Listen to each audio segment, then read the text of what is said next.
প্রিয় সাংবাদিক বৃন্দ, আসসালামু আলাইকুম। ডিএমপি মিডিয়া সেন্টারে আয়োজিত আজকের প্রেস ব্রিফিংয়ে আপনাদেরকে আমি স্বাগত জানাচ্ছি। আপনারা জানেন, কার্যক্রম নিষিদ্ধ আওয়ামী লীগ ও এর অঙ্গ সংগঠনের নেতাকর্মীরা সম্প্রতি রাজধানীর বিভিন্ন স্থানে জড়ো হয়ে ঝটিকা মিছিল আয়োজনের মাধ্যমে আইন শৃঙ্খলা বিনষ্ট করে জনমনে আতঙ্ক সৃষ্টির পায়তারা করছে। অদ্য 24শে সেপ্টেম্বর 2025 রাজধানীর বিভিন্ন এলাকায় ঝটিকা মিছিলের চেষ্টা চালায়।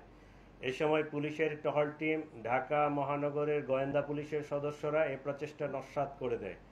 স্থানীয় জনসাধারণের সহায়তায় Bangladesh police, specially DMP police এবং আমাদের গোয়েন্দা পুলিশ এই সকল ঝটিকা মিছিল হতে আজকে এখন পর্যন্ত 244 জনকে গ্রেফতার করা হয়। এই সময় তাদের কাছ থেকে 14টি ককটেল এবং 60টি ব্যানার উদ্ধার করা হয়।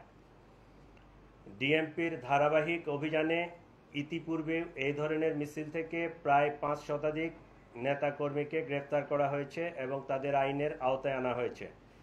ফেসিবাদের পতনের পরেও তাদের হীন তৎপরতা থেমে নাই। আমাদের প্রিয় মাতৃভূমি স্বৈরাচারের থাবা থেকে মুক্ত হয়ে যখন স্থিতিশীল অবস্থায় এসে একটি সাধারণ নির্বাচনের জন্য প্রস্তুতি নিচ্ছে, এ সময় কার্যক্রম নিষিদ্ধ আওয়ামী লীগ এবং এর অঙ্গ সংগঠনের সদস্যরা অপতৎপরতা চালাচ্ছে, যেটি আমরা বিভিন্নভাবে দেখতে পাচ্ছি।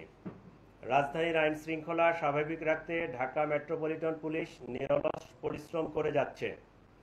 কার্যক্রম নিষিদ্ধ সংগঠনের অপতৎপরতা রোধে পুলিশের পাশাপাশি নগরবাসী সহায়তা করে যাচ্ছে। আমরা তাদের এই সহায়তাকে অ্যাপ্রিসিয়েট করি। আজকে তারা আমাদেরকে এবং আমাদেরকে বেশ ভালোভাবে সহায়তা করেছে। এই সহায়তা যেন ভবিষ্যতেও অব্যাহত থাকে, এই জন্য আমি তাদেরকে আমাদের পক্ষ থেকে, ডিএমপি পুলিশের পক্ষ থেকে উদাত্ত আহ্বান জানাচ্ছি এবং আপনাদের মাধ্যমে ঢাকাবাসীকে আরও বলতে চাই যে আপনারা নাগরিক দায়িত্ব পালন করবেন।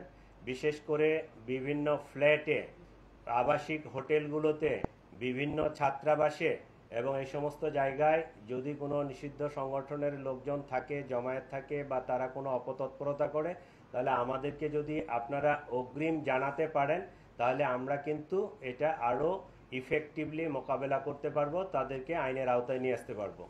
আপনাদের সকলকে ধন্যবাদ।